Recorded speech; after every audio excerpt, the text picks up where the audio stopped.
The Art of Self-Mastery, Seneca's Philosophy of Moderation.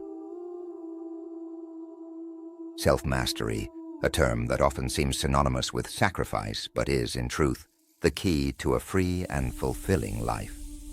Seneca, a great Stoic thinker, put it succinctly, "A free man is his own master." Yet how often do we allow our desires and emotions to lead us rather than taking control ourselves? Imagine yourself at a grand feast. The table is laden with the most delectable dishes and drinks, and the temptation to indulge without restraint is immense. In that moment, it feels as though nothing could make us happier.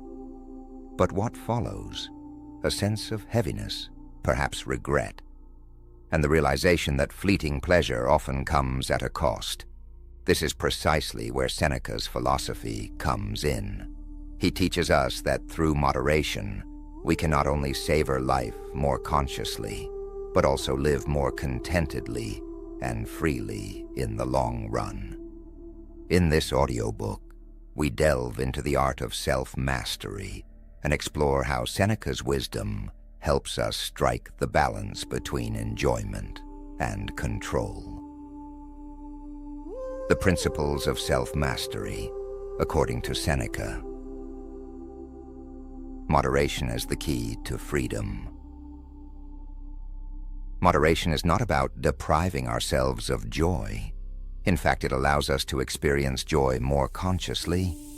Seneca emphasizes that we lose control over our lives when we are driven by our desires and emotions. Those constantly governed by consumption, whether through buying the latest technology or indulging in endless online shopping sprees, often know this feeling. Instead of satisfaction, an inner emptiness remains. Perhaps you recognize yourself in this example. Are there things in your life that you consume uncontrollably? Take a moment to reflect. How could you incorporate more moderation into your daily routine? Share your thoughts in the comments. We'd love to hear them. Control over emotions. Seneca compares emotions like anger, fear, or greed to wild horses. They are powerful and natural, but if we don't rein them in, they can lead us astray. Emotions should be a part of our lives, but they should not dominate us.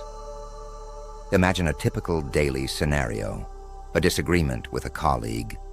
In the heat of the moment, we often say things we later regret. But what if we paused instead? A deep breath, a moment of reflection, and the question, will this emotion serve me in the long term? This conscious pause is the first step to self-mastery. Try it out. Practice pausing in stressful moments, taking a deep breath, and acting only after reflection. This way, you reclaim control over your emotions.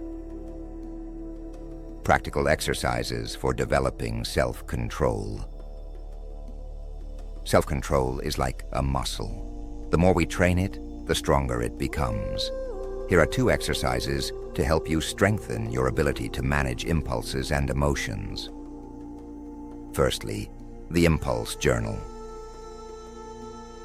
Take a few minutes each day to jot down situations where you were tempted to act impulsively or respond emotionally. What triggered you? Was it an irritating comment, a tempting offer, or an unexpected challenge? By recording these moments, you'll begin to notice patterns and triggers in your behavior. This awareness is the first step toward changing your reactions.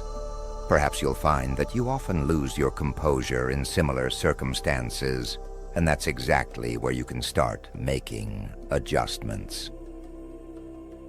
Secondly, planned abstinence.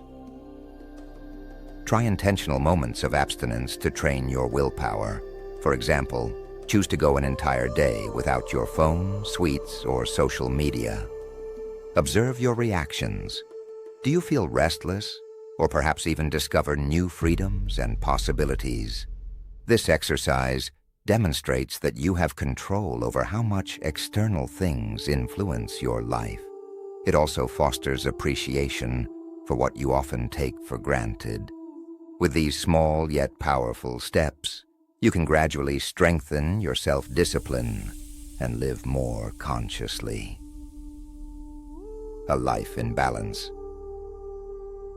Seneca reminds us that self-discipline doesn't mean giving up on life. Quite the opposite. It grants us the freedom to live consciously and independently of external pressures. It's about taking control of the wheel and not being driven by impulsive desires or fleeting emotions. The happiest person is the one who is self-sufficient.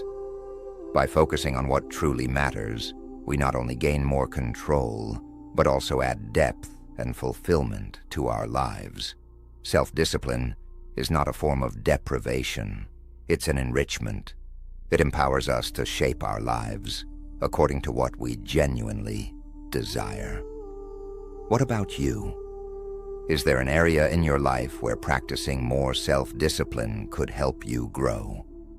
Share your thoughts and experiences in the comments. Together, we can inspire and motivate each other to lead freer and more intentional lives. Don't forget to subscribe to the channel and share this audiobook with someone who could benefit from Seneca's wisdom.